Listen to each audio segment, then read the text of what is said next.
y'all, hey y'all, hey y'all. Let me stop this music. If I can figure that out. Okay, I got it to stop. I got it to stop. All right, let me close this door. Oh, my knees are hurting. Oh gosh, I feel like an old person today. I feel like an old person today. Okay. How y'all doing? How y'all doing? How y'all doing? How y'all doing? All right. Did anybody get any good snow? Anybody get any snow? Anybody get any snow?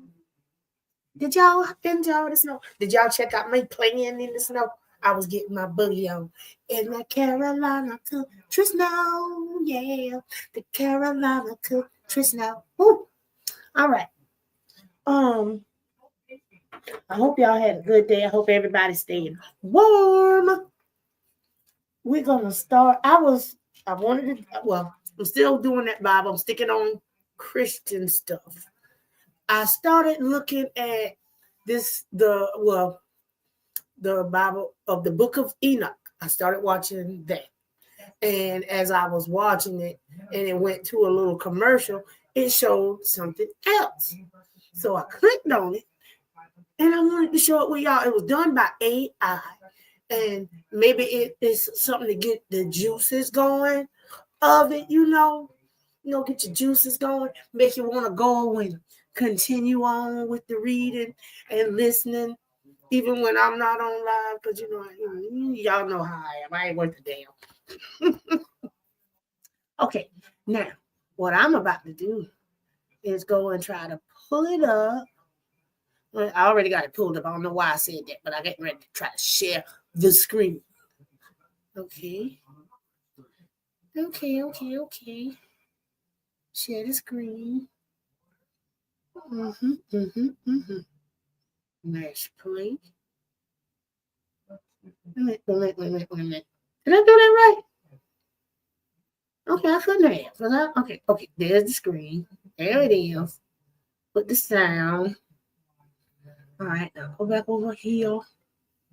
Stretch it out. I have to talk myself through it, y'all. Make sure I'm doing this right. Two extraordinary figures suddenly appeared beside him, greater than any men there we go. Beginning. He had ever encountered on earth. Their faces radiated like the brightness of the sun, and their eyes burned like blazing lamps. While Enoch was resting in his bed, sleeping, two extraordinary figures suddenly appeared beside him, greater than any men he had ever encountered on earth. Their faces radiated like the brightness of the sun, and their eyes burned like blazing lamps. From their mouths, fire seemed to emerge, and their garments shimmered with what looked like feathers. Their arms, adorned with golden wings, glowed beside his bedside. They called to him softly, "Enoch, Enoch." Startled, he awoke from his slumber, and they spoke with gentle assurance. "Be of good cheer, Enoch, and do not be afraid. The everlasting God has sent us to you, and today you shall ascend with us into the heavens." They lifted him up, placing him upon their wings, and together they soared above the earth, carried by the clouds. Higher and higher they ascended, past the air, and still further into the realm of the ether, until they reached the first heaven. There the Elohim revealed to Enoch the human and divine mysteries, and he also learned about the moment when the angels had fallen. As humanity grew and multiplied in those days, many beautiful daughters were born to them. The angels, the children of heaven, saw these women and were filled with desire. They said to each other, "Let's choose wives from among the daughters of men and have children with them." Semjazar, their leader, hesitated and said, "I'm afraid you won't all follow through with this plan, and I alone will be left to bear the great punishment for this sin." But they all responded, "Let's swear an oath together and bind ourselves to this plan, so no one backs out." So they all... I agree, honey. That's why I'm this is just like a little condensed AI version to get our juices going and get everybody to want to read more to find out what this didn't say, because I'm pretty sure this is going to leave us on a cliffhanger for real. All right, now let me get it started back. Swore together, binding themselves with a solemn promise. There were 200 of them in total, and they descended to earth during the days of Jared, landing on the summit of Mount Hermon. They named it Mount Hermon because they had sworn and bound themselves with an oath there. These are the names of their leaders: Semiazaz, their chief, Arakiba, Ramel, Kokabiel, Tamiel, Ramiel, Danel, Ezekiel, Barakijal, Asael, Armaros, Batarel, Ananel, Zakiel, Samsapel, Satarel, Turel, Jomjael, and Sariel. These were their captains, each commanding groups of 10. Together with these leaders, the rest of the angels took wives from among the women of earth. Each chose one, and they entered into them, defiling themselves. They taught these women magic spells, charms, root cutting, and introduced them to the knowledge of plants. The women became pregnant and gave birth to enormous giants whose height reached thousands of feet. These giants consumed all of humanity's resources, and when humans could no longer provide for them, the giants turned against humanity and began to devour them. They sinned against birds, beasts, reptiles, and fish, and even began to eat each other's flesh and drink blood. The earth itself cried out, accusing the lawless ones. Azazel taught humanity how to make swords, knives, shields, and breastplates. He revealed the secrets of metals, how to work with them, and introduced the crafting of bracelets, ornaments, and the use of antimony. He also taught the art of beautifying the eyes, the value of precious stones, and the use of dyes. Wickedness spread like wildfire. People indulged in sin, committed fornication, and became thoroughly corrupt in their ways. Semjazar taught the knowledge of enchantments and root cutting. Armaros taught how to undo spells. Barakijal shared the secrets of astrology. Kokabel taught about constellations. Ezekiel revealed the knowledge of clouds. Arakiel explained the signs of the earth. Shamsiel revealed the signs of the sun. And Sariel taught the course of the moon. As humanity perished under the weight of their corruption, their cries of suffering rose up to heaven. Michael, Uriel, Raphael, and Gabriel looked down from heaven, and what they saw broke their hearts. Blood flowed across the earth, and lawlessness spread like a plague.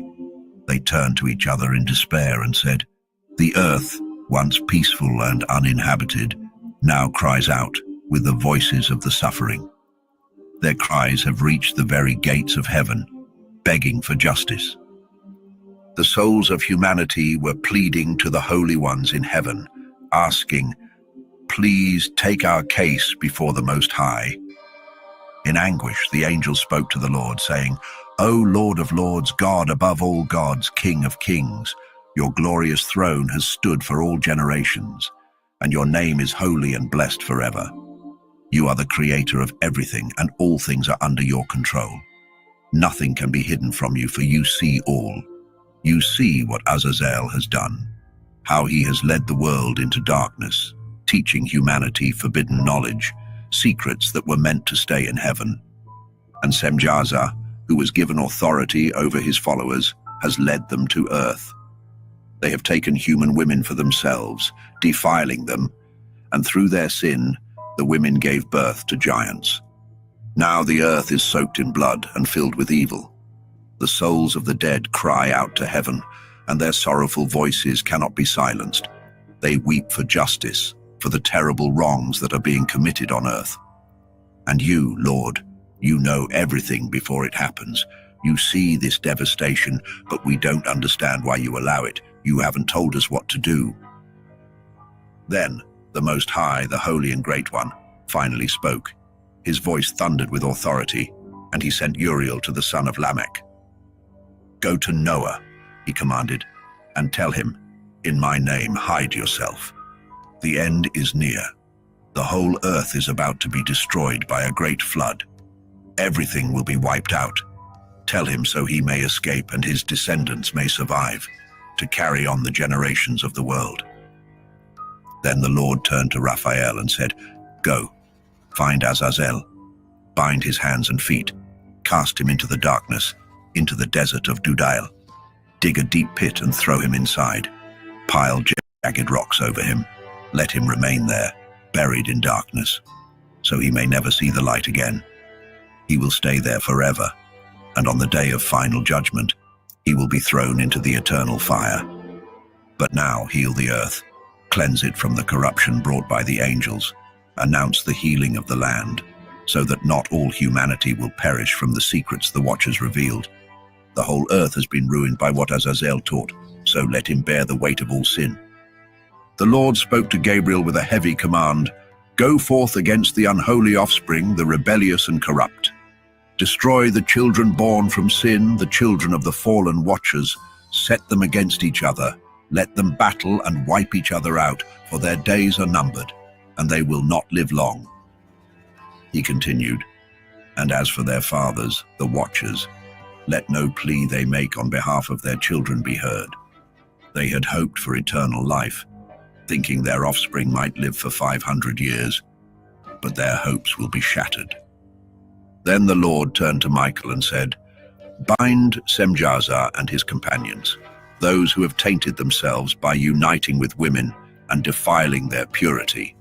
When they witness their sons killing each other and see the destruction of those they love, bind them tight in the depths of the earth.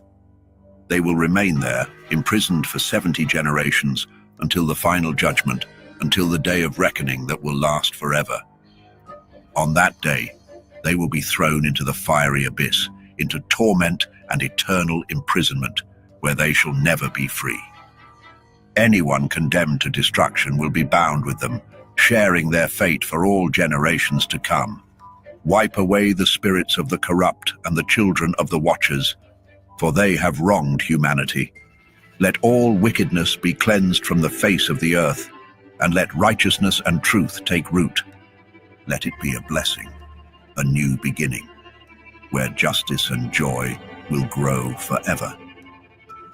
The Lord promised, "The righteous will survive, they will thrive, and live long enough to have thousands of descendants. They will live in peace, from their youth to their old age, without fear or sorrow. The earth will be tended with righteousness, flourishing with trees and overflowing with blessings. The most desirable trees will cover the land, vines will yield an abundance of wine, and the seeds sown in the ground will bear 1,000-fold. Even a small measure of olives will produce 10 presses of oil. Cleanse the earth from all oppression, from every form of evil, sin, and godlessness. Wipe away the filth that has tainted it. Then all the children of humanity will become righteous. Every nation will adore and praise me, and all will worship. The earth will be purified from all defilement, sin, punishment, and torment. Never again will I send such suffering upon it, from generation to generation, forevermore. In those days, I will open the heavenly storehouses of blessings and rain them down upon the earth, rewarding the work and toil of humanity.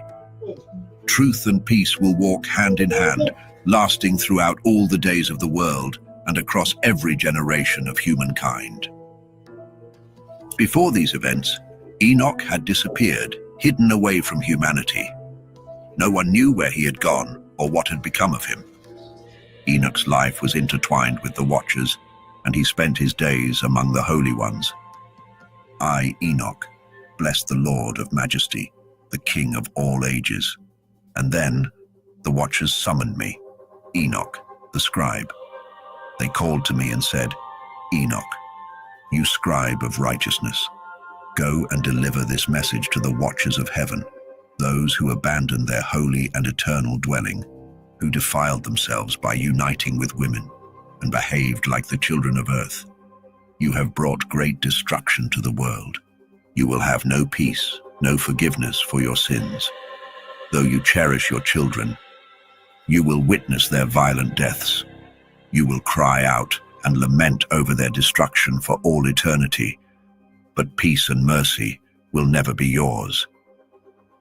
Enoch went to Azazel, the fallen one, and with a voice firm and resolute, he said, Azazel, you will know no peace. A harsh and unyielding sentence has already been passed against you, and you will be bound by it for eternity. You will find no mercy, no request will be granted to you. All this is because of the wickedness you have taught mankind, the ungodly ways and sinful acts you revealed to them. Enoch then gathered all the fallen watchers and spoke to them together. A deep fear took hold of them, and they trembled, gripped by terror. Desperate, they pleaded with Enoch, asking him to write a petition for them, to beg for forgiveness on their behalf. They hoped he could read their plea in the presence of the Lord of heaven, for they could no longer lift their faces to the heavens in shame, unable to speak to him after being condemned for their sins. Their guilt weighed down on them like chains. So Enoch did as they asked. He wrote their plea for forgiveness, carefully recording each of their spirit's desires and their deeds, asking for mercy and the extension of their days. Afterward, Enoch went to the waters of Dan, in the land of Dan, to the south and west of Mount Hermon. There, by the water's edge, he read their petition, pouring out their sorrow, until exhaustion overcame him and he fell asleep. And as he slept, visions came crashing down upon him, vivid and filled with judgment. A voice echoed in his dream, commanding him to bring this message to the sons of heaven and rebuke them for their actions. When Enoch awoke, he returned to the watchers. They were gathered together, weeping in a place called Abel-Jail, between the mountains of Lebanon and Senezer, their faces hidden in grief and despair. With solemn authority, Enoch recounted to them all the visions he had seen while he slept, and there, among their tears, he began to speak words of righteousness, rebuking the fallen watchers for their transgressions. This is the Book of Righteousness, containing the words of reprimand to the eternal watchers, as commanded by the Holy Great One through the vision he revealed to me. In the midst of my sleep, I saw these things, and I now speak them aloud with my human tongue, using the breath given by the Great One to mankind, to communicate and to understand in our hearts. Just as he gave man the power to comprehend wisdom, so too has he given me the power to rebuke the watchers, the once holy children of heaven. I wrote out your petition, and in my vision I saw the truth. Your request will not be granted, not now, not ever. Judgment has been passed upon you for all eternity. From this moment on, you shall never ascend to heaven again. You will remain bound to the earth, confined in its depths, for all the days of the world's existence. Before this, you will witness the destruction of your beloved sons. You will have no joy in them. They will perish before your eyes, cut down by the sword. Even if you weep, even if you pray and utter all the words I have written, your pleas for their forgiveness and your own will not be heard. And then, in my vision, I was taken by clouds that beckoned me, and a mist surrounded me. The stars and lightning sped me forward, and the winds lifted me, carrying me into the heavens. As I was borne upward, I neared a towering wall made of pure crystal, surrounded by tongues of fire. Fear gripped me. I entered through the fiery tongues and saw before me a grand house made entirely of crystal, with walls shimmering like the tessellated floor beneath my feet, also of crystal. The foundation, too, gleamed with the same brilliance. The ceiling resembled the starry sky, streaked with lightning, and between the lightning, I saw fiery cherubim. The heaven above was as clear as water. Flames blazed around the house, and its doors were consumed with fire.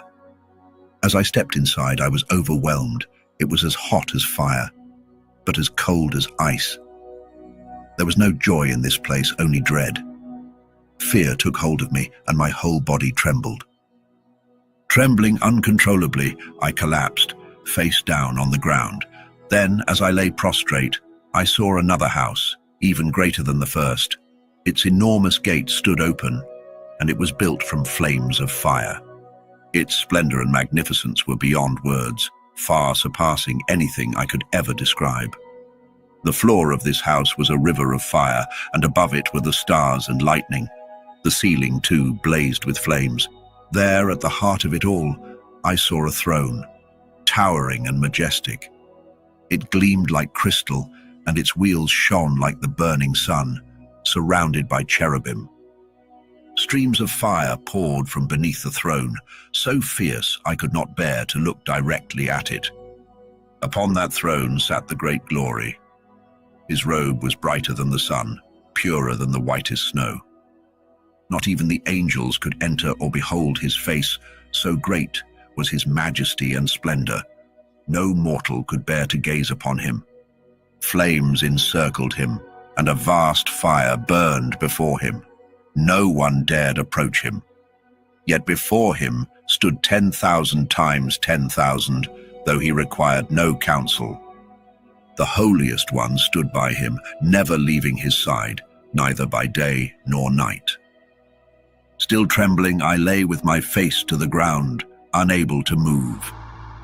Then the Lord called to me with his own voice, saying, "Come, Enoch, and listen to my words." One of the holy ones came to me, awakening me gently. He lifted me up, guiding me towards the entrance. With my face bowed low, I obeyed. And he answered me, his voice strong and full of power. "Do not be afraid, Enoch, righteous man and faithful scribe of truth. Come closer and hear my words. Go and tell the watchers of heaven, who have sent you to plead for them. It is not men who should plead for you, but you who should have interceded for men. Why did you abandon the high, holy, and eternal heaven?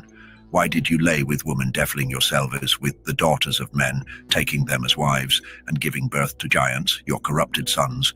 Though you were once pure spiritual beings who lived eternal lives, you stained yourselves with the blood of women and produced children of flesh. You craved the desires of mortal flesh and blood, like those who die and fade away. I gave men wives so they could bear children and ensure nothing was lacking on the earth. But you were not like them. You were once spiritual, living eternally, never destined for death. And thus, I did not give you wives.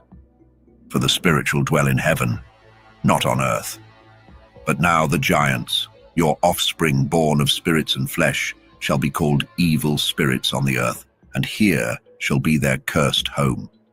From their bodies, evil spirits have come forth. Their origin lies with you, the fallen watchers. These evil spirits will dwell among men, bringing havoc upon the earth. These spirits will be called evil, because they come from both human and heavenly flesh. They belong to neither, yet they shall torment both. The spirits of the heavenly beings remain in heaven, but the spirits born from the earth, from your sin, shall remain bound to it forever. These spirits of the giants shall bring suffering. They afflict, oppress, destroy, and make war. They do not need food, but are ever hungry and thirsty. Their endless cravings cause misery, and they will rise up against men and women, for they are born of both. Since the days when the giants were slain, their spirits have wandered the earth, destructive, rebellious, and relentless. They shall continue to torment until the day of the final judgment, when all will be brought to an end, both for the watchers and the godless alike. It is on that day that the age will be fully completed.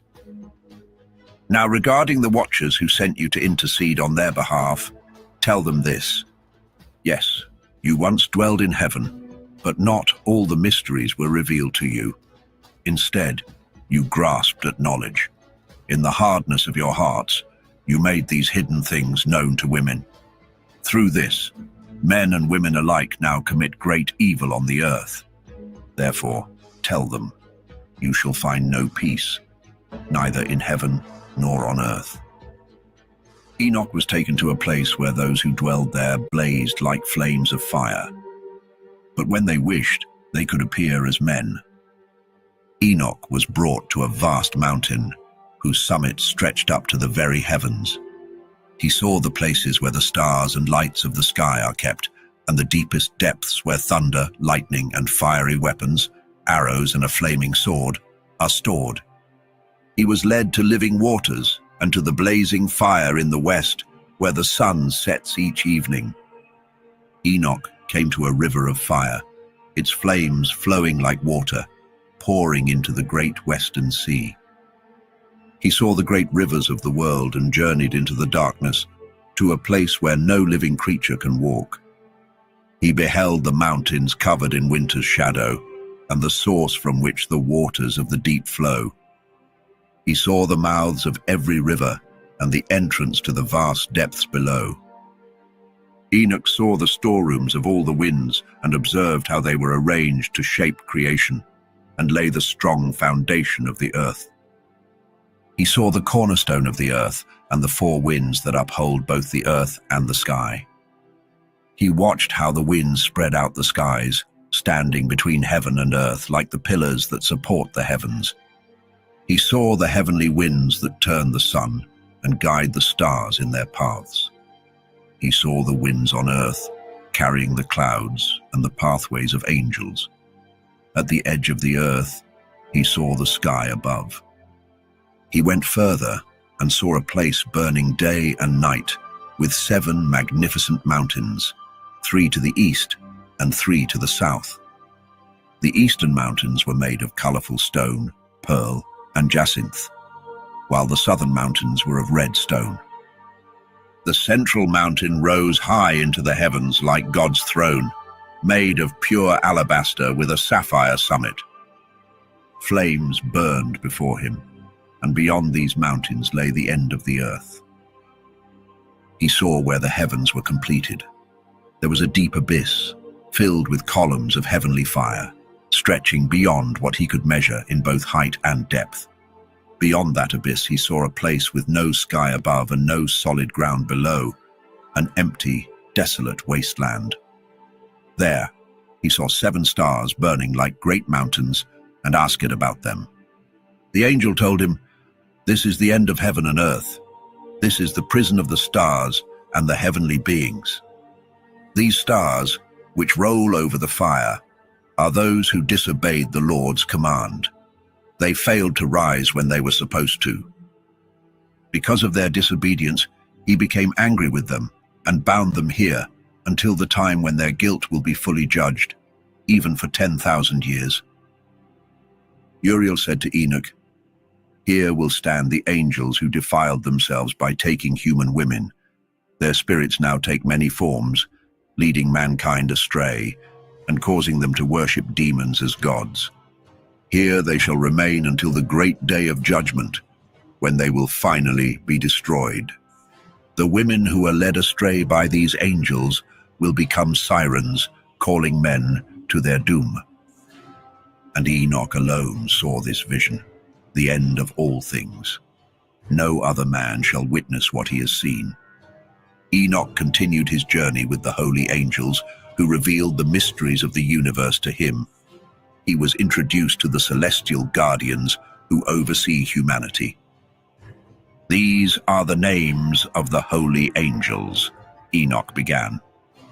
Uriel, who oversees the world and the depths of Tartarus; Raphael, who watches over the spirits of men; Raguel, who takes vengeance on the world of the luminaries; Michael, who is set over the best part of humanity and over chaos; Sarakiel, who is set over the spirits of those who sin in spirit; Gabriel, who watches over paradise, the serpents, and the cherubim; Remiel, whom God has set over those who rise from the dead.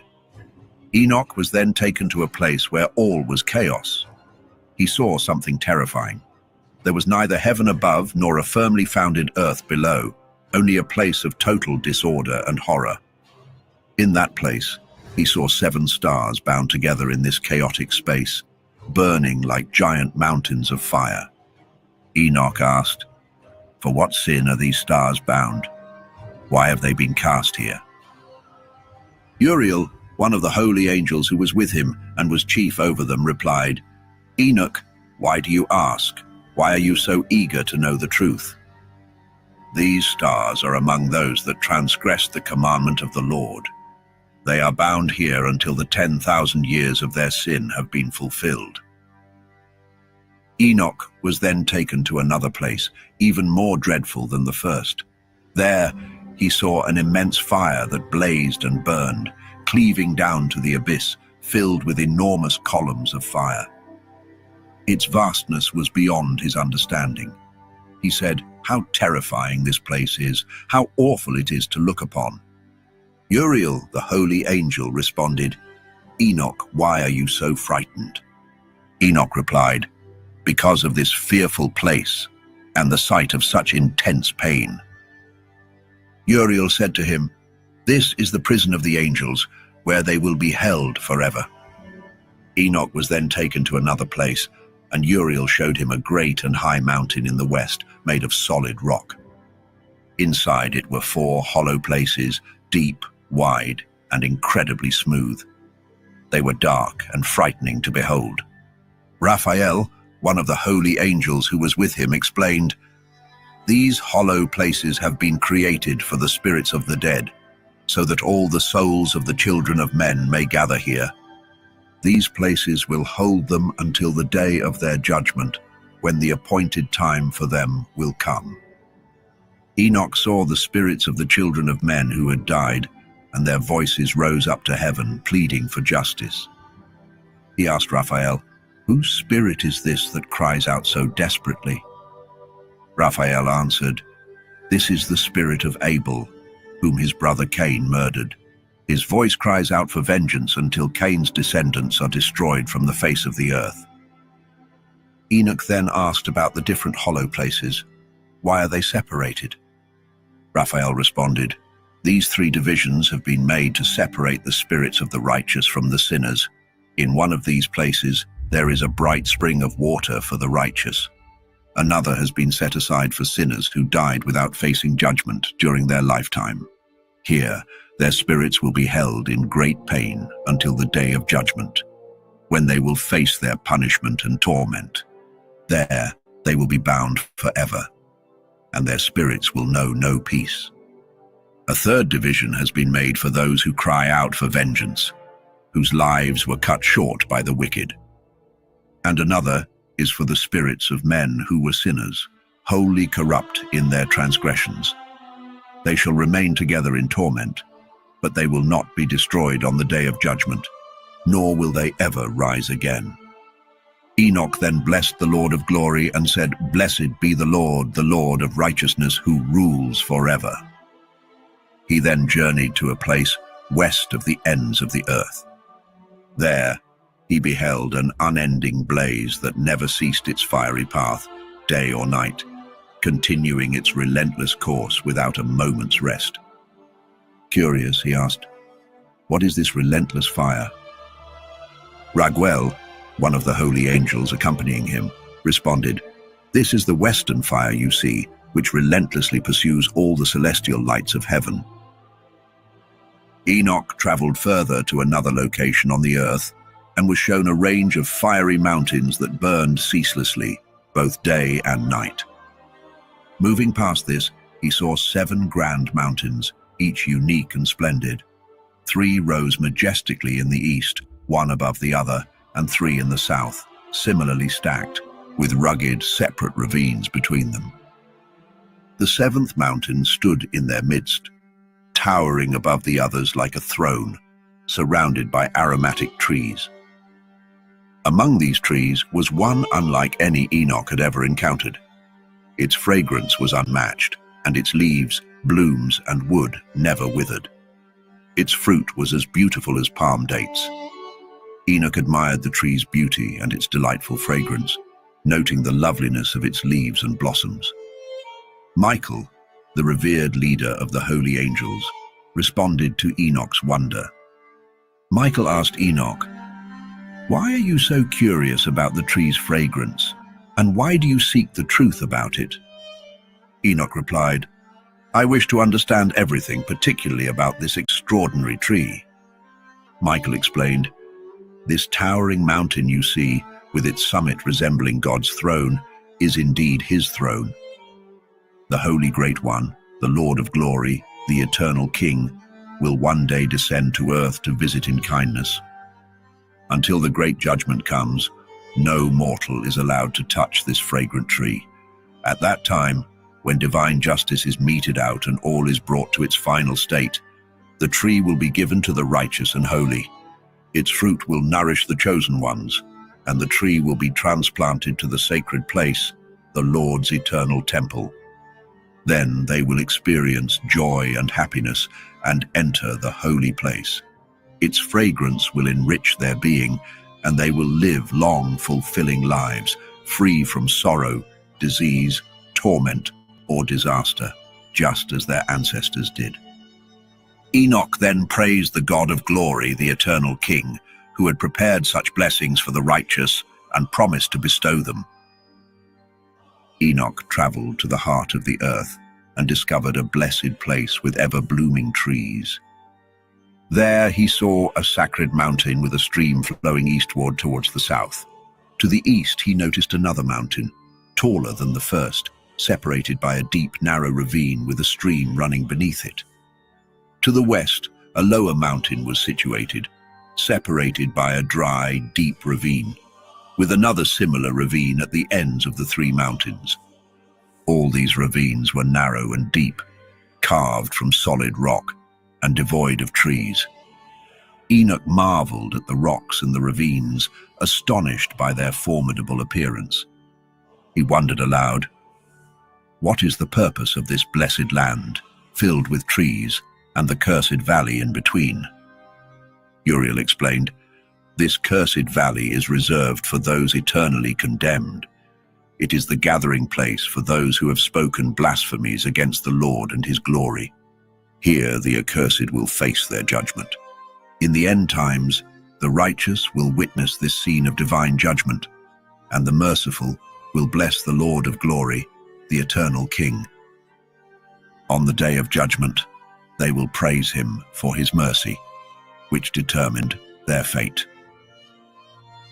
Enoch then praised the Lord of glory, celebrating his divine majesty and grace. Enoch journeyed east into the heart of a mountainous desert and discovered a desolate wilderness teeming with trees and plants. Water flowed abundantly from above, rushing northwest and creating clouds and dew that spread in all directions. Continuing east, Enoch arrived at another desert location. There, he saw aromatic trees emitting the sweet scents of frankincense and myrrh, similar to almond trees. Further east, Enoch came upon a valley filled with water. In this valley stood a tree with a fragrance akin to mastic. Along the valley sides, he saw fragrant cinnamon trees and moved on further east. Enoch discovered new mountains, where he found groves of trees producing nectar, known as sarara and galbanum. Beyond these mountains, he saw another range to the east, covered with aloe trees, which were filled with stacte and resembled almond trees.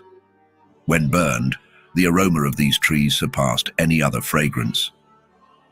Looking north over the mountains, Enoch saw 7 peaks abundant with precious nard, fragrant trees, cinnamon, and pepper.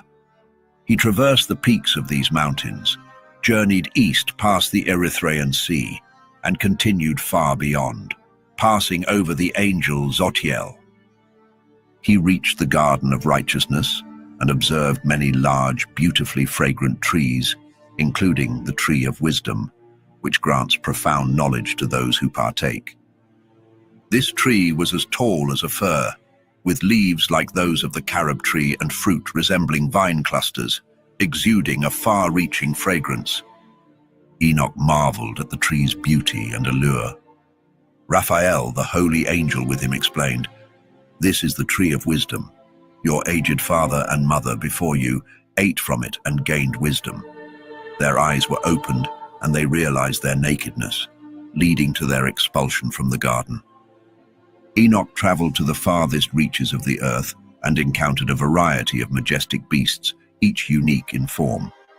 He also observed birds, each distinct in appearance, beauty, and song. To the east of these creatures, he saw where the heavens touch the earth and the portals of the heavens open wide. He witnessed how the stars emerge from these portals, counting and recording each star's exit, noting their names, paths, positions, timings, and months, as shown to him by Uriel, the holy angel accompanying him.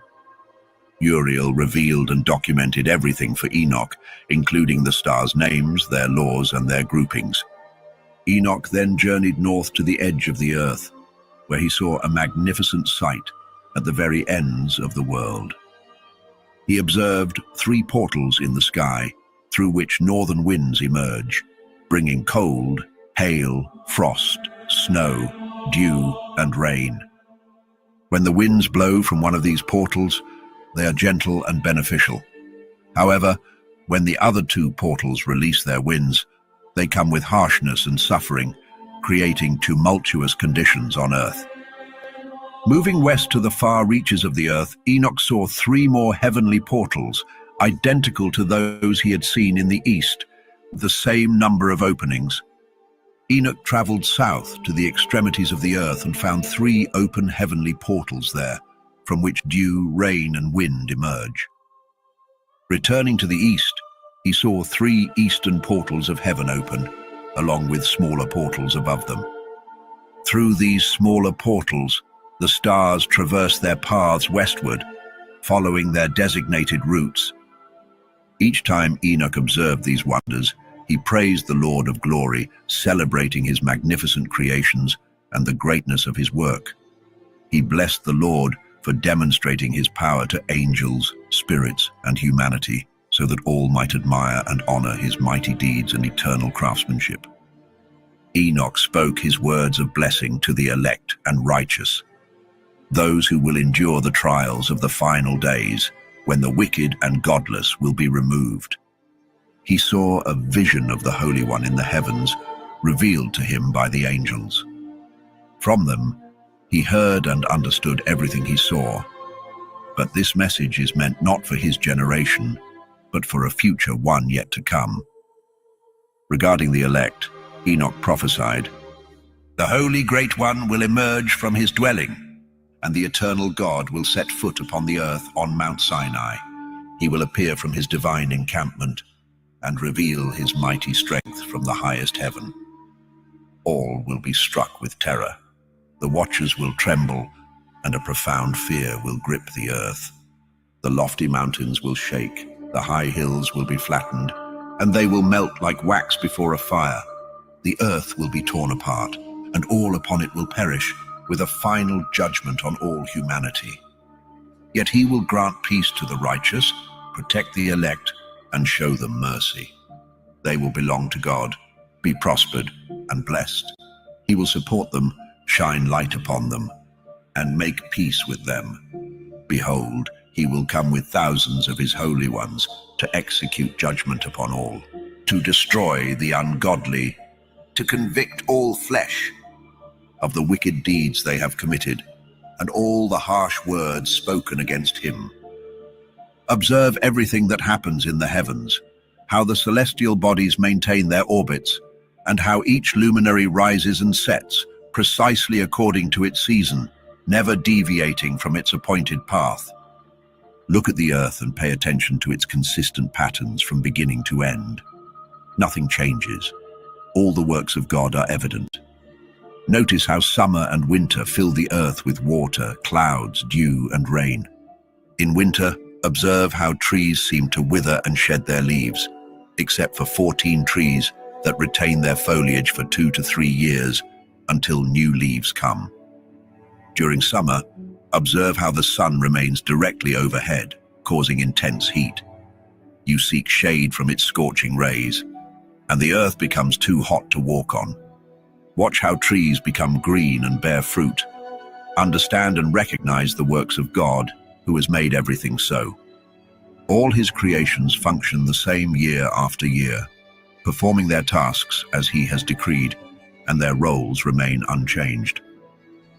Similarly, the sea and rivers follow their divine commands without altering their functions. But you have not been steadfast, nor have you followed the Lord's commandments.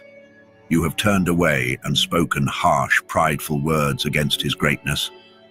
Therefore your days will be cursed, and the years of your life will be consumed, with eternal damnation and no mercy for you. In those days, your names will be an eternal right, and those who curse will do so in your name, the sinners, and godless will invoke curses because of you. For you, the ungodly, there will be a curse. The righteous will rejoice, finding forgiveness, mercy, peace, and salvation. They will receive a bright light. But sinners will find no salvation, only a curse will be upon them. For the elect, there will be light, joy, and peace, and they will inherit the earth. Wisdom will be granted to the elect. They will live without sinning again, free from ungodliness and pride. Those who are wise will be humble. They will never transgress again. They will not face divine anger or wrath. Their days will be fulfilled in peace. Their lives will be filled with eternal joy and peace throughout all their days. Enoch, the son of Jared, grandson of Mahalalel, and descendant of Adam, shared the second vision he received, a vision of wisdom. This vision marked the beginning of Enoch's prophetic words, which he shared with the people of the earth. Listen, all you who have lived before, and those who will come after, to the messages of the Holy One spoken before the Lord of Spirits. Though it might seem fitting to reveal these truths solely to the ancients, this wisdom could not be kept from those living now or from future generations. Until this moment, such insight had never been bestowed upon anyone by the Lord of Spirits, who granted Enoch the gift of eternal life. Enoch had received 3 great parables, which he now imparted to the people on earth. A time will come when the righteous will be gathered together, and the sinners will face judgment for their deeds. They will be expelled from the earth. When the righteous one, whose actions are perfectly aligned with the Lord of Spirits, reveals himself to the righteous, a brilliant light will shine upon those chosen by God. But where will the sinners hide? Where will those who denied the Lord find rest? It would have been better for them if they had never been born. When the secrets of the righteous are unveiled and the wicked are judged, the powerful and exalted of the earth will lose their status. They will be unable to stand before the holy, for the Lord of Spirits will illuminate the faces of the righteous and the elect. The mighty rulers will perish and be handed over to the righteous and holy. From that point on, they will no longer be able to seek mercy from the Lord of Spirits, for their lives will have ended. In those days, holy and chosen children will descend from the heavens and unite with the children of men. Enoch received sacred writings filled with fervor, judgment, and sorrow. Yet no mercy will be granted to the wicked, declares the Lord of Spirits. One day, a whirlwind carried Enoch away from the earth and placed him at the edge of the heavens. There, he witnessed the abodes of the holy and the resting places of the righteous. He saw how they prayed and interceded for humankind, with righteousness flowing like an endless river and mercy descending like gentle dew upon the earth. This state of righteousness and mercy will endure forever. In that sacred place, Enoch saw the chosen one, the embodiment of righteousness and faith, whose dwelling was under the protection of the Lord of Spirits. His reign would be marked by justice, and the number of the righteous who stood before him would be countless, lasting forever. These righteous ones would shine like blazing lights, their mouths filled with blessings, and their lips ever praising the name of the Lord of Spirits. Righteousness would never fade from their presence.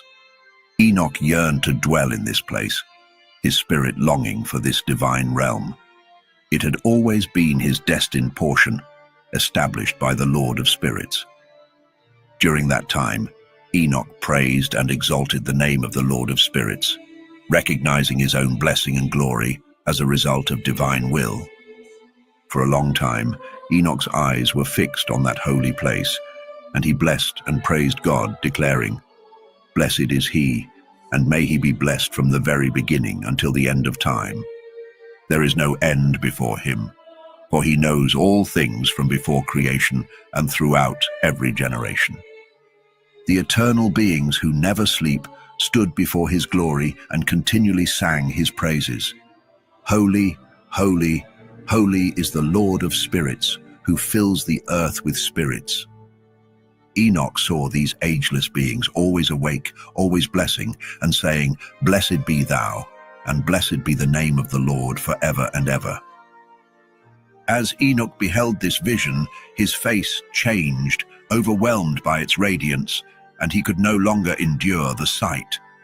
After this, Enoch saw an innumerable multitude, thousands upon thousands, and 10,000 times 10,000, standing before the Lord of spirits.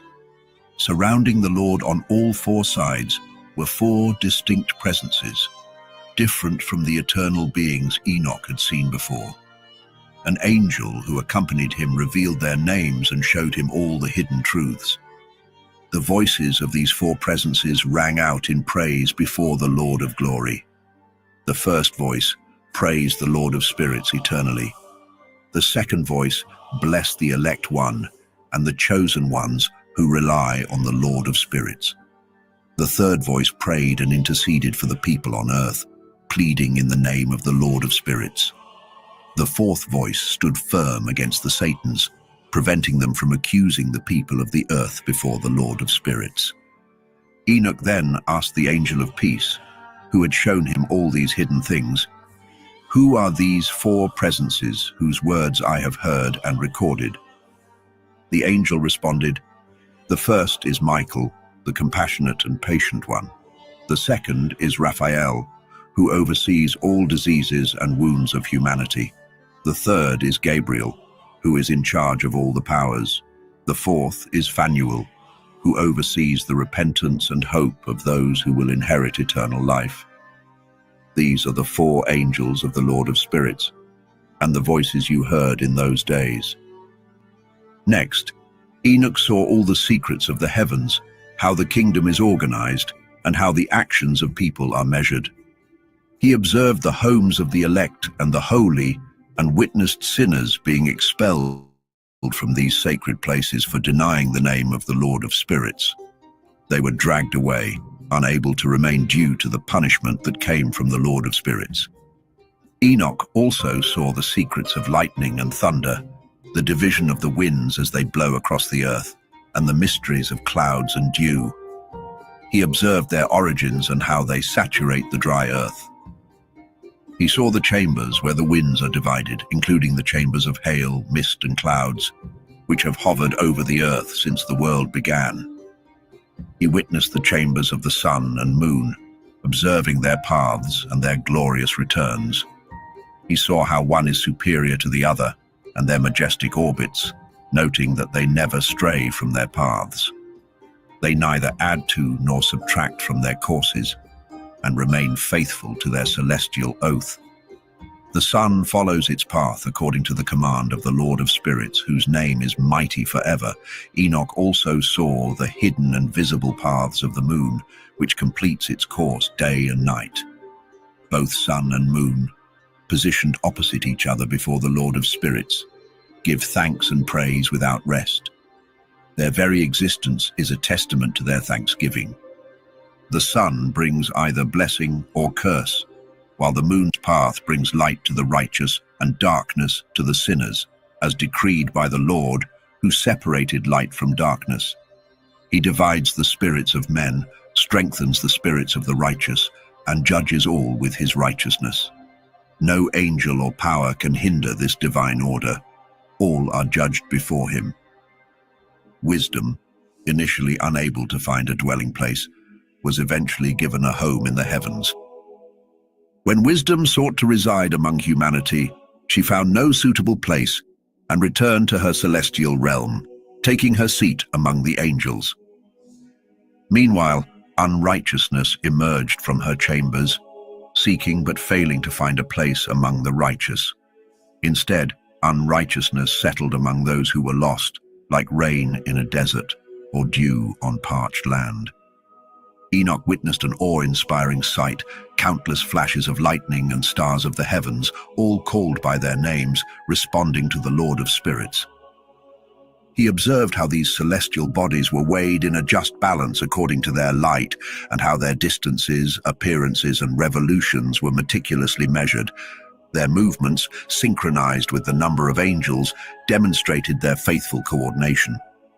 Curious about these celestial phenomena, Enoch inquired of the angel who accompanied him, "What are these?" The angel replied, "The Lord of Spirits has shown you their symbolic meaning.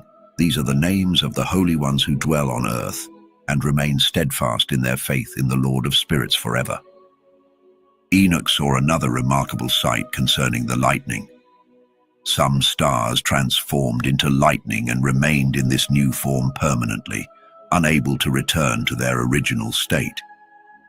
Enoch began recounting the second parable, addressing those who reject the sacred dwelling places of the holy ones and the Lord of Spirits. Such individuals will never ascend to heaven, nor find peace on earth. This is their fate. Those who have denied the name of the Lord of Spirits are reserved for a day of great suffering and tribulation. On that day, the elect one will sit upon the throne of glory and judge their deeds. Their resting places will be countless, and their souls will find strength as they witness the elect ones and those who have called upon the glorious name of the Lord. Then the elect one will dwell among them. The heavens will be transformed into a realm of eternal blessing and light, and the earth will be made a place of blessing. The elect ones will inhabit it, while sinners and wrongdoers will be barred from entering. The righteous will be given peace and will dwell in the presence of the Lord, but for the sinners, judgment awaits. They will be eradicated from the earth. In Enoch's vision, he saw a figure with a head of days, whose hair was white as wool. Accompanying this figure was another being with a countenance like that of a man, radiating grace akin to the holy angels. Enoch asked the angel who guided him about this Son of Man, who he was, where he came from, and why he accompanied the head of days. The angel explained, "This is the Son of Man who embodies righteousness. He possesses righteousness, reveals hidden treasures, and has been chosen by the Lord of Spirits. His place of honor before the Lord of Spirits is eternal and upright. This Son of Man will topple kings and mighty rulers from their thrones, shatter the power of the strong, and destroy the wicked. Those who fail to praise and acknowledge the origin of their power will be cast down. Their faces will be filled with shame, and they will dwell in darkness and decay, with no hope of redemption, because they did not honor the name of the Lord of Spirits. These are the ones who judge the stars of heaven, rebel against the Most High, and tread upon the earth with their unrighteous deeds. Their power is based on their wealth. Their faith rests in the gods they have made with their own hands, and they deny the name of the Lord of Spirits. They also persecute the congregations and faithful who rely on the Lord's name. In those days, the prayers of the righteous and the cries of the innocent blood shed upon the earth will rise before the Lord of Spirits. The holy ones dwelling in the heavens will unite their voices in a powerful chorus of supplication, prayer, praise, and gratitude, seeking that the blood of the righteous and their prayers not be in vain. They will plead for justice to be done and for the righteous to be spared from eternal suffering. Enoch saw the head of days take his place on the throne of glory, where the books of the living were opened before him. All the heavenly host and his counselors stood in his presence. The hearts of the holy were filled with joy, because the number of the righteous had been fulfilled, their prayers heard, and their blood accounted for before the Lord of Spirits. In that vision, Enoch beheld an endless fountain of righteousness, surrounded by many fountains of wisdom. All who thirsted came to drink from these fountains and were filled with wisdom. They found their homes among the righteous, holy, and elect. At that moment, the Son of Man was named in the presence of the Lord of Spirits and before the head of days. Even before the sun and the celestial signs were created, and before the stars of heaven were formed, His name was established before the Lord of Spirits. He will serve as a support for the righteous, guiding them to stand firm and not fall.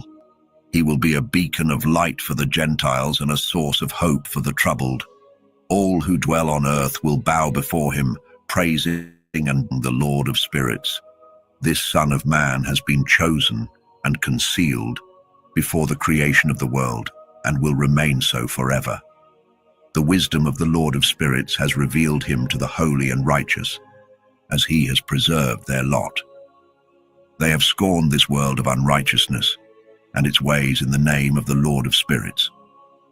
Through his name, they are saved, according to the divine will for their lives. Wisdom will flow like water, and his glory will never fade. He is mighty in all the secrets of righteousness, and unrighteousness will vanish like a shadow, without lasting power. The elect one stands eternally before the Lord of Spirits, his glory everlasting, and his strength enduring through all generations. In him resides the spirit of wisdom, insight, understanding, and strength, as well as the spirit of those who have fallen asleep in righteousness. He will judge the hidden matters, and no lie will be spoken before him, for he is the elect one before the Lord of Spirits, chosen by divine will. In those days, a transformation will occur for the holy and elect. The light of days will shine upon them, and glory and honor will be theirs on the day when evil has been amassed against the sinners. The righteous will triumph in the name of the Lord of Spirits, and others will witness this, leading them to repentance and renouncement of their sinful deeds. Although these others will not gain honor through the name of the Lord of Spirits, they will be saved through his name. The Lord of Spirits will show them great compassion, for his compassion knows no bounds. His judgment will be just, and in his glorious presence, unrighteousness will not endure. The unrepentant will perish before him. From this point forward, the Lord of Spirits declares, he will show no mercy to them. In those days, the earth will return everything it has been given, Sheol will release all it has taken, and hell will pay back what it owes. For during that time, the elect one will rise up, and he will choose the righteous and holy from among them. The moment of their salvation is at hand. The elect one will then take his seat on the throne of the Lord of Spirits, and his words will reveal all the deep secrets of wisdom and guidance, for the Lord of Spirits has granted him these truths and has exalted him. In those days, even the mountains will dance with joy like rams, and the hills will leap like lambs basking in milk. The faces of all the heavenly angels will shine with uncontainable joy. The earth will burst into rejoicing, and the righteous will find their home upon it, while the chosen ones will walk freely upon its surface. After those days, in the place where the visions of hidden things had been seen, after being swept away in a whirlwind towards the west, there were revealed the secret treasures of heaven, a mountain of iron, a mountain of copper, a mountain of silver, a mountain of gold, a mountain of soft metal, and a mountain of lead. Enoch asked the angel accompanying him, "What are these things I have seen in secret?" The angel answered, "These things you have seen are destined to serve the reign of his anointed, so that he may wield great power and might upon the earth." The angel of peace then said, "Wait a moment, and you will be shown all the hidden things that surround the Lord of Spirits." The mountains seen, the iron mountain, the copper mountain, the silver mountain, the gold mountain, the soft metal mountain, and the lead mountain, will become as fragile as wax before, a fire and as malleable as water pouring down. They will lose all their strength in the presence of the elect one. It will come to pass in those days that no one will find salvation through gold or silver, and none will escape. All will be powerless. There will be no iron for battle, no armor to protect, Bronze will be useless, tin will be worthless, and lead will be rejected. All these things will vanish and be destroyed from the earth's surface when the elect one appears before the Lord of Spirits. A deep, gaping valley was seen where all who live on earth, sea, and islands would bring gifts, tributes, and tokens of homage, yet this valley would never be filled. Their hands are stained with lawless deeds, and sinners consume and oppress everyone they wrongfully dominate. Yet they will face destruction before the Lord of Spirits, be banished from his earth, and perish forever. All the angels of punishment were seen there, preparing the tools of Satan. Enoch asked the angel of peace who accompanied him, "For whom are these instruments being prepared?" The angel replied, "These are prepared for the kings and mighty ones of the earth, so they may be utterly destroyed. Afterward, the righteous and elect one will reveal the house of his congregation, and they will no longer be hindered in the name of the Lord of Spirits. The mountains will no longer stand firm before his righteousness, but the hills will flow like fountains of water, and the righteous will find rest from the torment of sinners."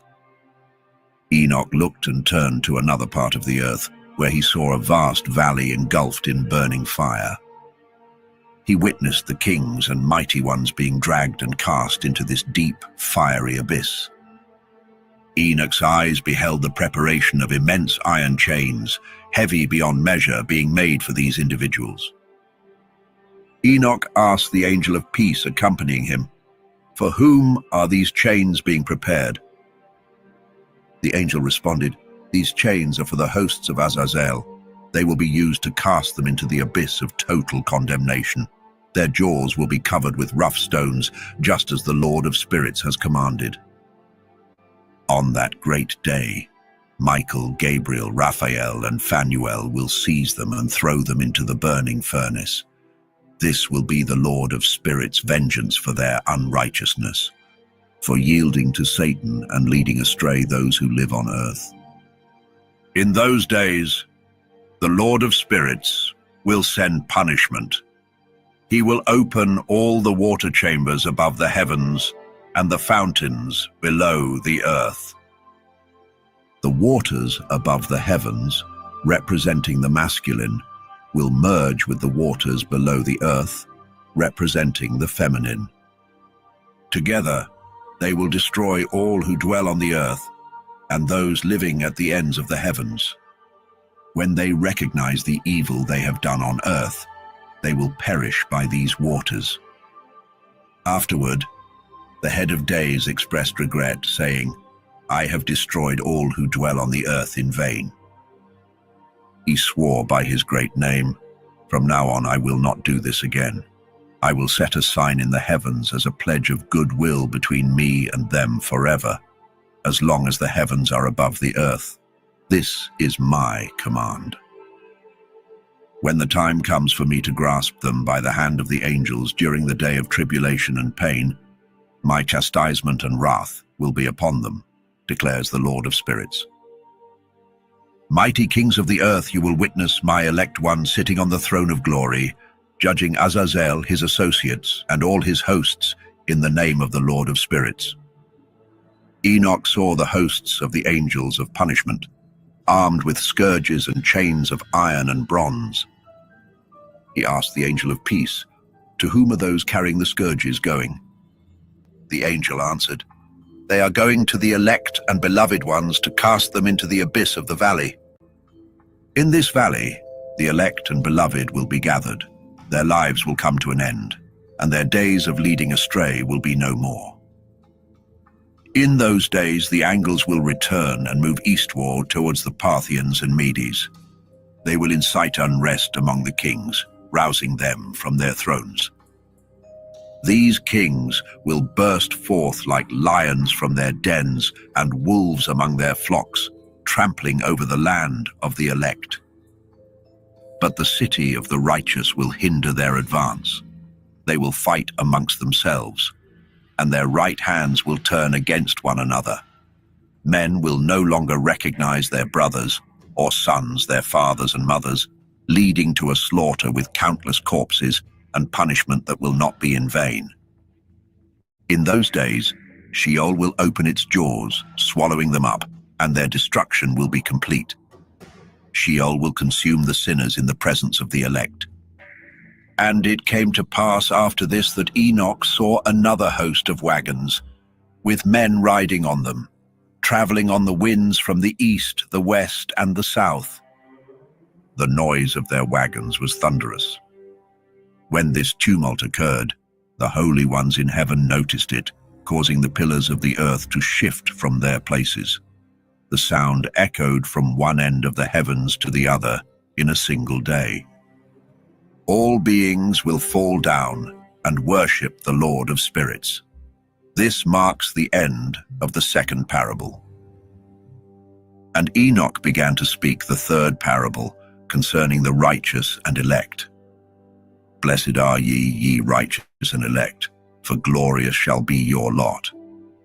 The righteous will bask in the light of the sun, and the elect will dwell in the light of eternal life. Their days will be endless, and the days of the holy will be without count. They shall seek the light and find righteousness with the Lord of spirits. Peace will be theirs in the name of the eternal Lord. And after this it shall be said to the holy in heaven that they should seek out the secrets of righteousness, the heritage of faith. For it has become as bright as the sun upon earth, and darkness has passed. There will be a light that never fades, and it will have no end. The darkness will be destroyed first, and the light of uprightness will be established forever before the Lord of spirits. In those days, Enoch's eyes were opened to the secrets of the lightning and the lights, and the judgments they execute. They bring blessings or curses as the Lord of spirits wills. And Enoch saw the secrets of the thunder, and how when it roars in the heavens, its sound is heard on earth. He witnessed the judgments executed, whether for well-being and blessing or for a curse, according to the word of the Lord of spirits. And after this, all the secrets of the lights and lightnings were revealed to Enoch. They illuminate for blessings and fulfillment. In the year 500, in the 7th month, on the 14th day of the month in the life of Enoch, a great quaking occurred. The heavens trembled, and the hosts of the Most High, as well as the angels, 1,000 thousands and 10,000 times 10,000, were deeply disturbed. The head of days took his seat on the throne of his glory, surrounded by the angels and the righteous. A great trembling seized Enoch. Fear overwhelmed him. His body weakened, and he fell upon his face. Michael sent another angel from among the holy ones, who raised Enoch up. When Enoch was raised, his spirit returned, for he had been unable to endure the sight of the heavenly host and the commotion shaking the heavens. "Why are you so troubled by this vision?" Michael asked him. "Until today, the Lord has extended his mercy to those on earth, showing patience and long-suffering. But a time is coming when the power, judgment, and punishment that the Lord of spirits has prepared will descend upon those who defy his law, those who reject justice, and those who speak his name in vain. That day is already prepared, a covenant for the chosen, but a dreadful inquisition for the wicked. On that day, his punishment will not be withheld, and the judgment will be so severe that mothers will perish with their children, fathers with their offspring. Afterward, the judgment will be carried out with the Lord's justice and compassion." Michael continued, "Two great creatures were set apart on that day. Leviathan, the female, was cast into the depths of the oceans to dwell near the water's springs. The male, Behemoth, was placed in a desolate wilderness called Duidain, east of the garden where the elect dwell. This is where Enoch's forefather, the seventh from Adam, was taken up, the first man created by the Lord of spirits.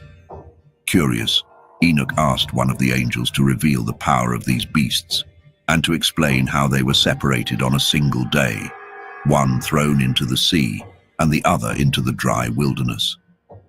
"You seek to know what is hidden," the angel responded. Another angel, guiding Enoch, began to unveil the mysteries of the cosmos, explaining the workings of the heavens, the depths of the earth, the ends of the firmament, and the foundation of the world. He showed Enoch the chambers of the winds and how they are divided and measured, each portal corresponding to its own power. The angel explained the movement of the moon, the divisions of the stars by name, and how everything in creation has its designated order. The angel spoke of the thunder, revealing the secret places where it rests, waiting for its roar. Thunder and lightning, though not one, are bound together. They move through the power of the Spirit and never part. When the lightning flashes, thunder soon follows, and the Spirit controls the pause between them. The storehouse of thunder, he said, is as vast as the sands, and each peal is restrained and released by the Spirit to move across the earth. The angel went on to describe the powerful spirit of the sea, which pulls the waters back and forth across the mountains with unyielding strength. He also spoke of the spirits of frost, hail, snow, and mist, each governed by its own angel. The snow, he said, rises like smoke and contains a spirit of its own. Frost. The mist, unlike the others, dwells in its own chamber, glorious in both light and darkness, with an angel overseeing its course through the seasons. The dew, too, has its place at the edges of the heavens, connected to the chambers of rain. As the rain is released from its chamber, angels lead it forth, uniting it with the waters of the earth. Rain is a gift to nourish the earth, decreed by the Most High, and angels oversee its measure. As Enoch beheld these wonders, the angel of peace who accompanied him said, "These two great monsters, Leviathan and Behemoth, were prepared in accordance with God's greatness." In those days, Enoch saw angels being given long cords, with which they took to the skies and flew northward. He asked the angel with him why they had taken these cords and left. "They have gone to measure," the angel answered. "These cords will measure the righteousness of the chosen, strengthening their faith, so they may forever hold fast to the name of the Lord of spirits." The angel continued, "The righteous will dwell together, and these measures will reveal all mysteries, what lies beneath the earth, those lost in the desert, those devoured by beasts or by the fish of the sea. They will return, upheld by the elect one, for none will be destroyed before the Lord of spirits." All of heaven received a command, and with one voice they praised the Holy One. Their words were wise, filled with life, and they blessed the Lord of spirits with fire-like brilliance. The elect one was placed on a throne of glory to judge all the deeds of the holy in heaven, weighing their actions on a divine balance. As he lifted his face to judge the hidden paths and secret ways of the righteous, all of heaven cried out in unison, blessing and glorifying the name of the Lord of spirits. On that day, the entire host of heaven, from cherubim to seraphim and the mighty angels of power, will raise their voices in one song of praise. They will exalt the Lord of spirits with faith, wisdom, patience, mercy, justice, and peace. "Blessed is he," they will declare, "and may the name of the Lord of spirits be praised forever." All the heavenly beings who never sleep will bless him, as will the holy ones in the garden of life, every spirit of light, and all flesh upon the earth. They will glorify and magnify his name beyond measure.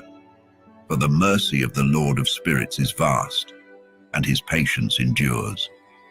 All his works and everything he has created will be revealed to the righteous and the elect in his name.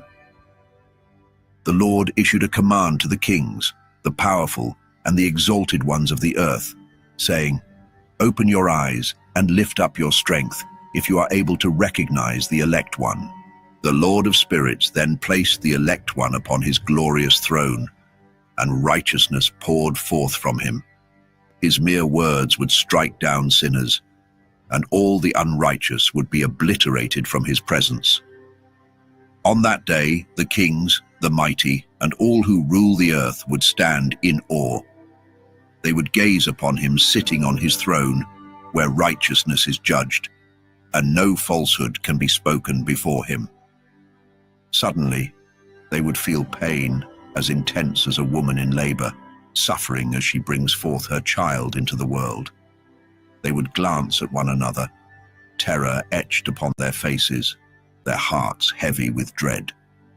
Despair would seize them when they see the Son of Man seated on the throne of glory. The kings, the mighty, and all who possess the earth will finally acknowledge him who was hidden from their sight but ruled over all. They will bless, glorify, and praise the one who was concealed, preserved by the Most High from the beginning, and revealed only to the elect. In that moment, the chosen and the holy will gather before him, standing firm. The kings and the mighty, once exalted in their own eyes, will fall face down in worship. They will plead for mercy from the Son of Man, placing their hope in him. Yet the Lord of Spirits will press them so harshly that they will flee from his presence, their faces full of shame, darkness deepening upon them.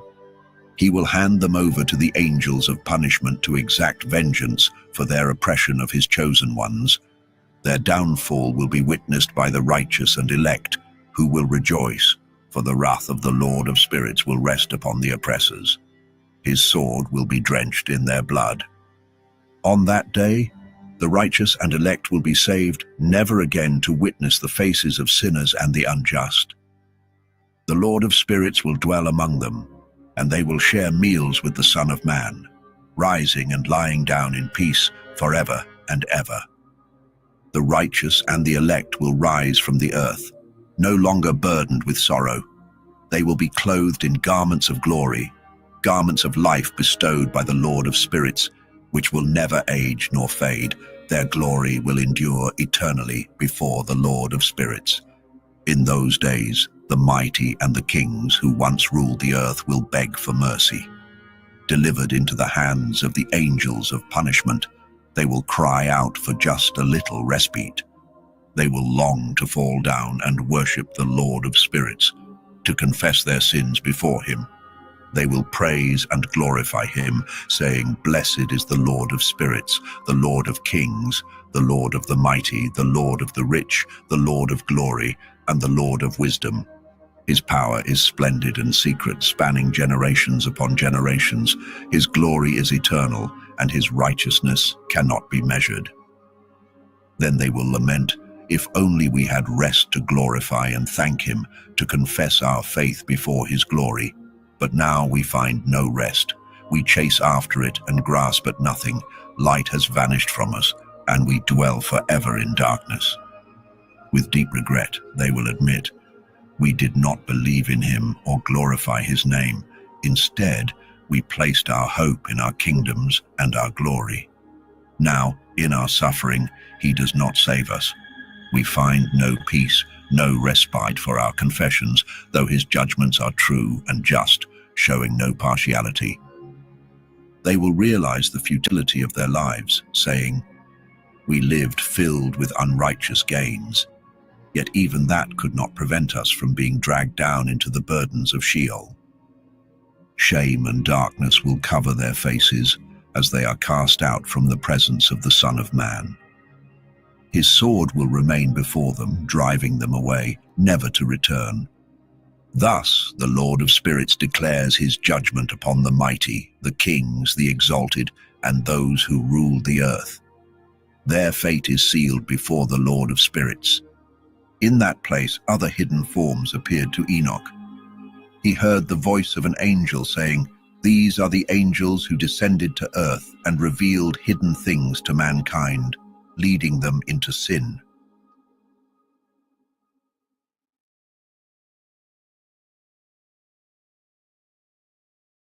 Y'all,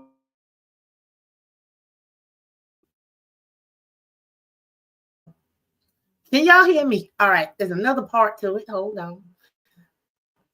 My mic sucked today. That was just too deep. I can't, oh gosh, y'all. These angels are far worse than the devil. They are the fallen angels from the Book of Enoch. Okay, we're gonna start. Their betrayal still haunts humanity to this day. Stay until the end to understand why. I want to go ahead. Let's see. Let me cut this off. In those days, Methuselah took a wife for his son Lamech, and she became pregnant, giving birth to a son. This child was unlike any other. His skin was as white as snow, with a... What did I do? What did I do? I did something, y'all. What did I do? Okay. Sorry. Okay, now let me fix this back. Flush of red like the blooming of a rose. Pause this before I start it, because I want to ask y'all something. Was that good or was that not good, y'all? That was, yeah. A couple of times I found myself kind of tearing up a little bit. Yeah. Mm-hmm. But it's another part. I think Tosh Live is...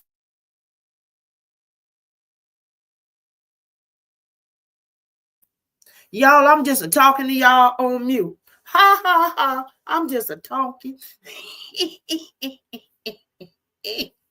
Yeah, that was...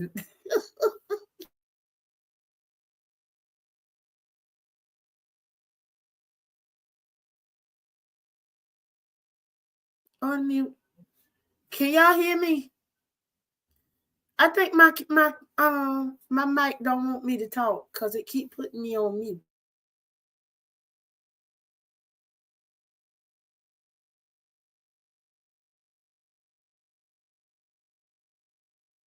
His hair, long and white as wool, fell in soft waves, and his eyes were radiant and beautiful. When the infant opened his eyes, the light that poured from them illuminated the entire house, filling it with a brightness akin to the sun. In that moment, the child rose in the arms of the midwife, and as if guided by a higher power, opened his mouth and spoke words of blessing to the Lord of righteousness. Lamech, the child's father, was struck with terror. Overcome by fear, he fled from wait. I got to pause this. His home and went in haste to his father. Okay, y'all. Okay, wait a minute. Let me go back. Okay, y'all. Can y'all hear me? Yeah, that was good. That was good. I'm trying to think, should we go on with the next one or should we absorb what we just saw? And I can do this every day if y'all want to. I can do a part every day if y'all feel like it. If y'all could deal with me, I can keep going right now because I don't think Tosh gonna do her live till about 8. Y'all wanna let's go for one more? Because I'm with it. I'm into this. This I got goosebumps. I don't know about y'all, but I got goosebumps. Can y'all hear me? I was born abroad and went to a school where people came from about 50 different countries, so I had to absorb so many different cultures and religions all my life. That's good because you know. My 10-year-old grandson came in the room and asked me why was I watching that. I explained to him later. Oh goodness. And see, that's it.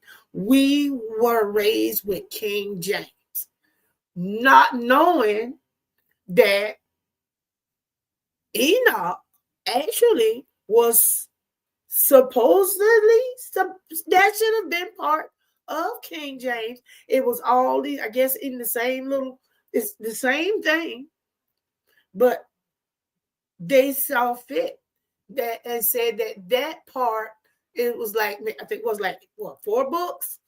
I forget how many books. They didn't feel like it was religious enough to keep in the Bible. They didn't want to add, well, not to keep. It wasn't religious enough, and it wasn't focused enough on, I guess, on Jesus and God. At least that's what I read. That they said it wasn't enough to add it as one of the canons. But from just, and I'm pretty sure what we saw was not definitely wasn't even close to the actual reading. So if this here, from what I'm seeing, this has a lot of God in it. So was it this face thing? What was it really? that made them take those out, because the excuse that I've read is not a good one. It sounds like a lie. It really sounds like a lie. I don't know if they didn't want everybody to know. Keep some of that to themselves. Maybe if they keep it to themselves, maybe there'll be some of the select few to make it. Because if we don't know, we're going to do whatever they set us out to do, because we don't know no better. And I'm going to tell you the truth. That's how I'm looking at it, as a big conspiracy. I could be wrong, because why else would they do some mess like that? It's a big conspiracy. They're trying to make sure we don't get in there, while they probably, you know what I'm saying? I could be right or wrong, but it just don't sound right to me. But y'all want to go on with the next one? Yeah, a lot of politics was going on in there. And if you think about it, a lot of the stuff that was said in Enoch was also mentioned in the Bible. The giants were spoke of in the Bible. They don't go in the details, but they did speak of the giants. But we thought they meant dinosaurs. That's what we thought they meant when they spoke of the giants. At least that's what I took it as. They were talking about the dinosaur. Never thought about no. And they mentioned about the angels sleeping with the women. They mentioned that in the King James Version. What else? It's a lot of stuff that's in Enoch that goes along with what we were raised on. So I don't understand why they took it out. But I will find out. I'm gonna dig into it. That could be something I dig into, y'all, because I want to know why. That don't make sense to me. Why? What they trying to hide? They trying to keep me from out of heaven? Great day. What you doing? What you doing? Okay, I got a question. Do y'all want to go on with the next part, or do y'all want to take this time to get rested, get your snacks, and get ready for college? What y'all want to do? Because we coming back tomorrow with this. We're coming back tomorrow, regardless of what. I think each one is about an hour and a half, 2 hours. No, we had too much traveling. Sometimes I wish I hadn't moved so much as a child. No, Bromelina, no. Baby girl. Oh, do you know how much I wish I could have seen the world? I mean, I get to see the United States, and I don't get to see a lot of that. I've never even hit half of the states in the United States. I mean, girl, please, much less you done cross the ocean. I've never crossed the ocean, you know? So no, don't think like that. Yeah, at least y'all moved because it was a military thing. A lot of us moved because we couldn't afford to pay the bills. And we had them all. So, girl, please, what you talking about? We all done move as kids. Don't you worry about that. All right, that's cool. Go ahead and cook. I'm going to go and eat and get myself together. Oh, thank you. Thank you. I'm going to try to travel, Brahmalina. I want to go overseas. I want to go to Africa. I want to go to the Netherlands. I'm tired of these phone calls. There's a few places overseas. I definitely want to go to Japan. Lord have mercy. Do I want to go to Japan? Yeah. And if I didn't think Donald Trump would get me, I'd want to go to China just so I can see them Chinese billboards that look like they're coming out at you. You know what? I don't want to go and eat none of the food because real Chinese food is not the same Chinese food that we get at Mama and Papa's house. I tried that. It ain't the same. It ain't the same. What you cooking there to search? Is that right? Oh, you been to Japan too? See what I'm saying? And you wish you didn't try, girl. And I want to go. We trying to go where you been. See what you talking about? It ain't the same. I've messed around and went into a Chinese restaurant somewhere. Me and my husband went, and the people sitting at the other table was trying to tell me it ain't the same. And I'm looking at the menu and I didn't see no lemon pepper chicken wing. I didn't see no chicken wing. Why I didn't see no chicken wings on the menu? I had to call them over and let you know where's the lemon pepper chicken wing and the shrimp fried rice. They looked at me like I was stupid. And then they went ahead and broke it down to me. Oh yeah, I can't eat all that. I can't eat the chocolate covered roaches, the chocolate covered ants. Yeah, I can't do that. Even though I shouldn't call them disgusting, I eat hog intestines. Eat the hell out of it. I love me some chitlins, but I'm talking about what somebody else eats. I got a lot of dang gum nerves. Yes, y'all, I got a lot of nerves. I'm talking about what somebody else eats. And we over here eating chitlins, hog maws, chicken feet, turtles, coons, rabbits, deer. We eat Bambi. You know, this thing, we eat poor little Bambi. Bambi won't cross my yard because he know what's going to happen.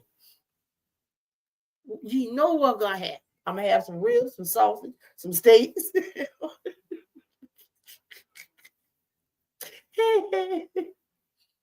But that's okay. Tomorrow, y'all, we're gonna be back here. I'm gonna have to figure out what time, and I'm gonna set up a thing that way everybody will know what time this time. Instead of me just popping up here like a stalker, just popping up on y'all. Oh, and before y'all leave out, go to my let me put it up. Go to my other page so I can go live from over there and subscribe. Let me see, can I figure out how to put the link in there? Okay, y'all, hold on. I'm trying to figure this out. I'm gonna figure it out now. Let me see how to put the link in. Trying to figure out how to put the link in my country auntie thing. I want y'all to, if I can figure out how to do this. Okay, wait a minute. Okay, hold on, y'all. Don't leave me yet. Let me figure out how to put my other link in the description. Okay, am I doing this right? Okay, wait a minute. I think I got it. Okay, it ain't letting me paste it. Why won't let me paste it? Okay, there you go. I got it.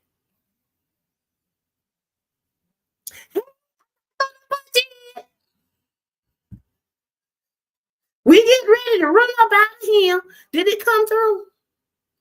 I thought I sent it through. Okay, wait a minute, y'all. I thought I sent it. I might be did it wrong. Did I send my link through there? Y'all can tell I don't know what the crap I'm doing. I tried to send my link to my other page. Okay, it should come through. Where it at? It should be up in here somewhere. It ain't come through yet. It'll come through sooner or later. It's somewhere. I thought. I don't know how to do it. You know what, y'all? I need some help for real. I thought I pressed it for it to come through, but it didn't. I thought I put it in there. Let me try it one more time. Let's see. All right. Did that go through? Y'all see that? Okay, I'm not doing this right. Y'all go to my community wall. Go to my community page and hit my link and go to my other page called The Country Auntie and click on it and subscribe. When I get 50, I can go live over there. Yeah. I'm going to have a good girl page and my bad girl page. Yeah. And I think I'm going to have that other page as my good girl page because I don't have no bad stuff over there. And I'm going to start being good on that page. And on this page is where I'll be bad at. Yeah, that's it. Country Auntie. That's the one. Liver and onions. Oh, don't start talking about no liver and onions. That is the best smell in the world. But the taste, I can't stand the taste. Oh, I hate liver. I hate liver even more because it smells so good that I want to eat it. And every now and then I'll go and try it. No, I ain't gonna like it. It makes me mad. Gonna bring up the liver. How you gonna bring up liver? I'll be so mad about that liver. I'm gonna make liver and onions and rice on fried. Man, y'all see y'all that gravy be bumping though. I will say that gravy be on time. But again, that is the best smelling thing in the world cooking. Oh my goodness. But I can't stand it. I'll sit there and smell it cooking though, but I'll sit at the stove and just inhale all the aroma. But I just won't eat it. I can't eat it. I can't eat it. Oh boy. What y'all? Did y'all see my video of me in the snow? Y'all see me dancing? Yeah, okay. Y'all should have I wanted y'all to make y'all a little snow video and post it too. I had challenged y'all to put y'all some snow videos up. Yeah. Y'all know I ain't bright.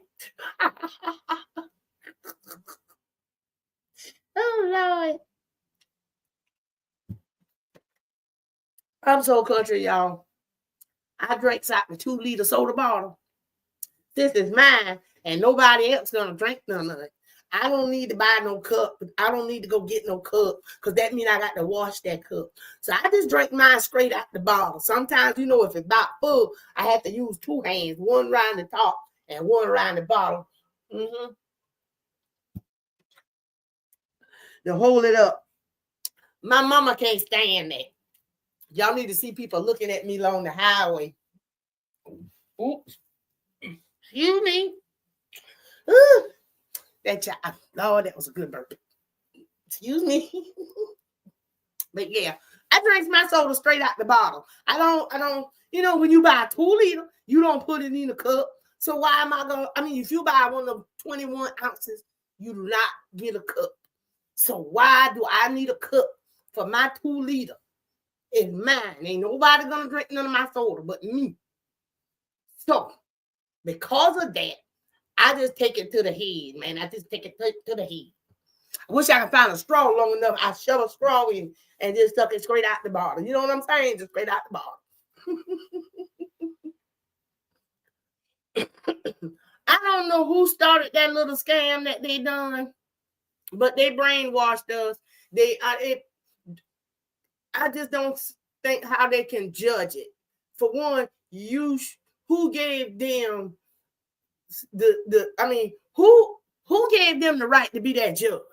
To tell us, if the books are supposed to be together, they were found together, they were part of the same collection, even if they wasn't found together, and still were part of the same collection, then it should stay that way. So who are they to take that apart?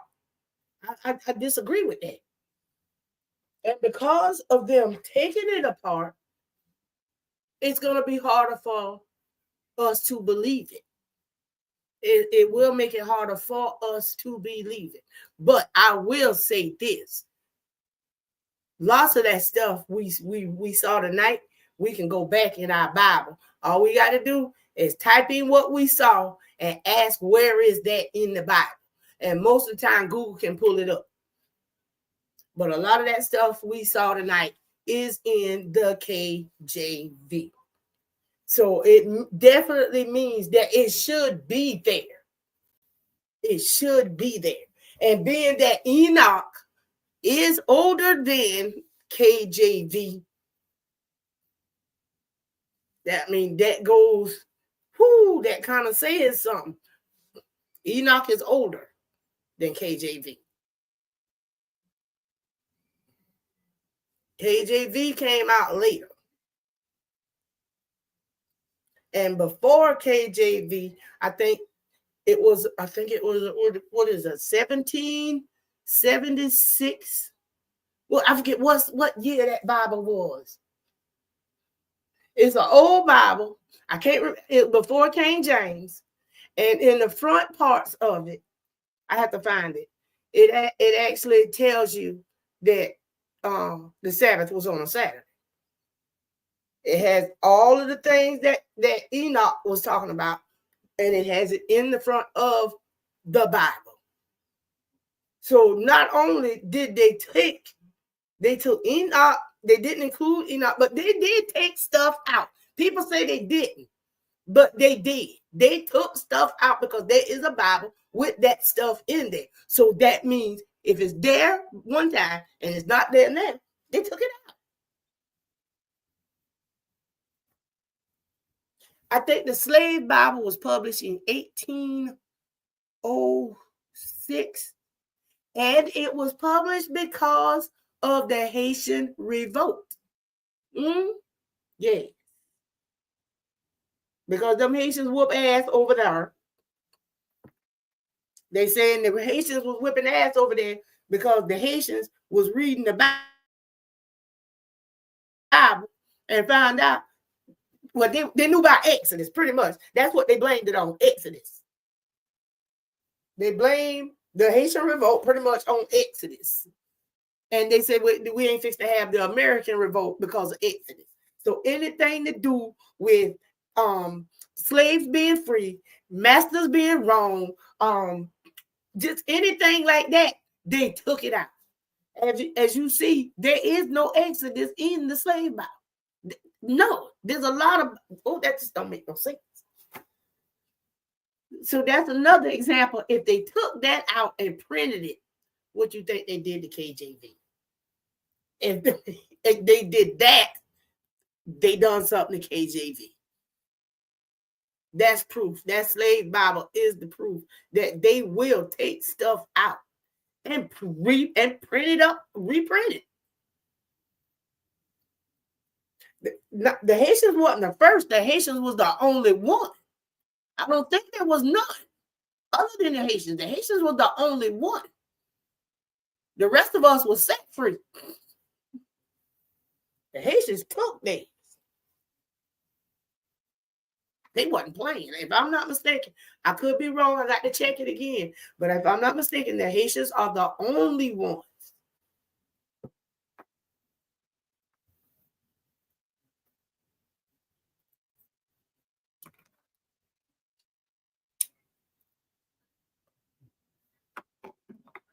Yeah, I think it's like 1806. And it was because of that Haitian, it was based on that hate because of the Haitian war. I mean, the Haitian uprising. They didn't want another uprising. And they figured if it got out about Exodus and all of that other good stuff, and that the master's supposed to treat us a certain way, just like we supposed to do a certain thing, they supposed to have a certain way to us. They didn't want that in there. So they took it out. And in some instances, they actually reprinted the words. They reprinted the words. They changed the words around. How do you do that? I have no idea, but they did it. They put themselves, I mean, I guess they think they was apostles. I guess. They thought they were apostles and had the right to keep books out, I guess. Embarrassing name.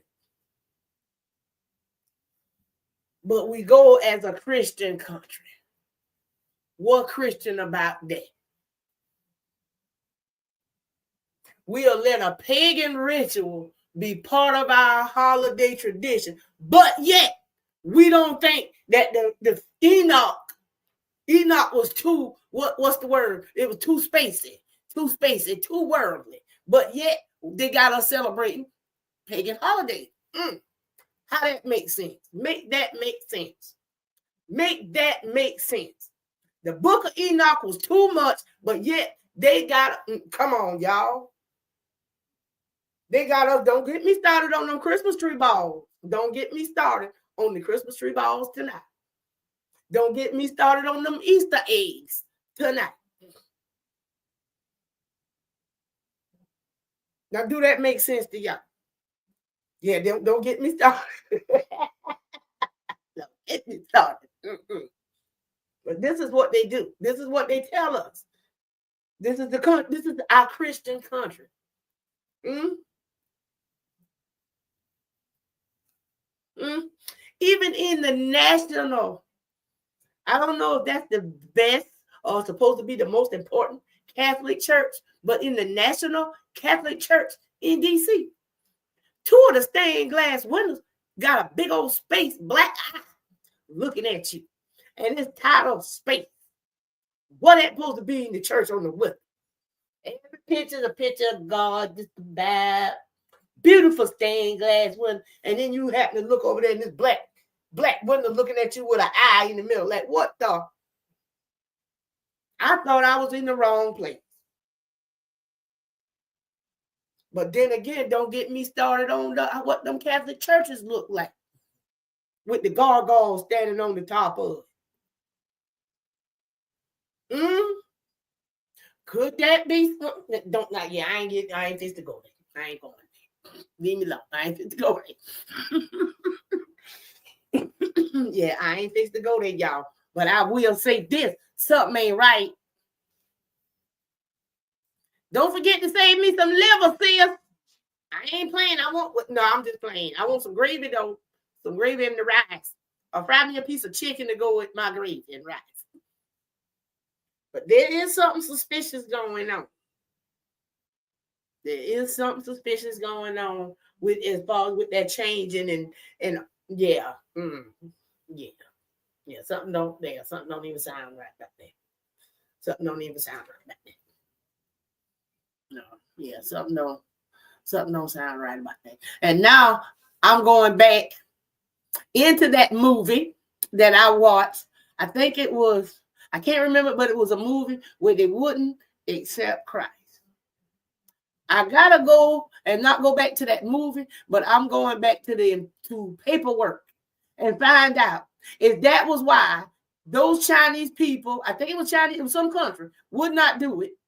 Because maybe they knew that it was a bunch of BS they was already starting. That's what I'm just saying. Maybe they knew that they was playing around with a bunch of BS already, even way back then. So they would say, oh no, we ain't fixed to fall for that. We don't know. Because we just really can't go by what a movie say, because a man a lie. A man a lie. Pearl blames me and you for having to eat lots of cookies after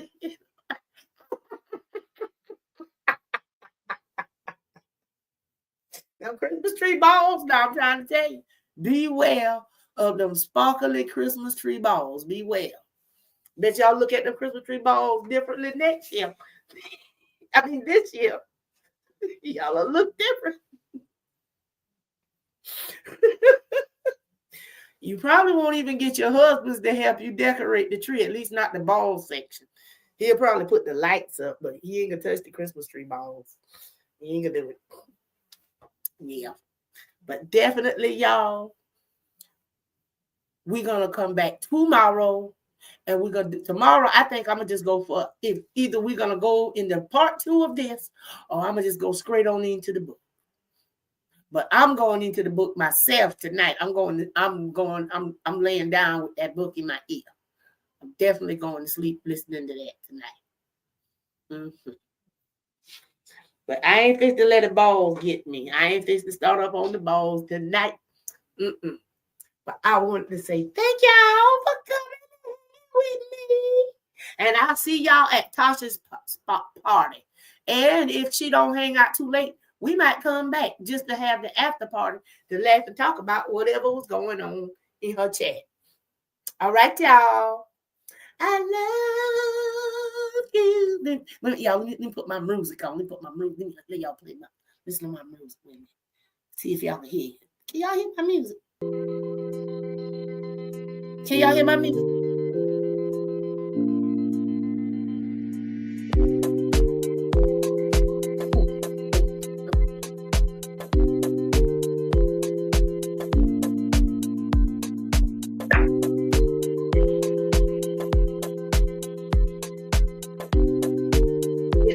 chill out music. That's my intro and outro.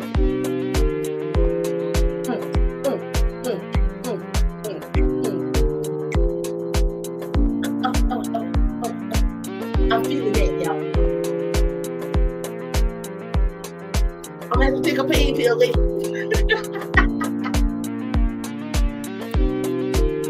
I'm gonna be hurting later, y'all. Bye, y'all. I love y'all. See y'all at Tashi.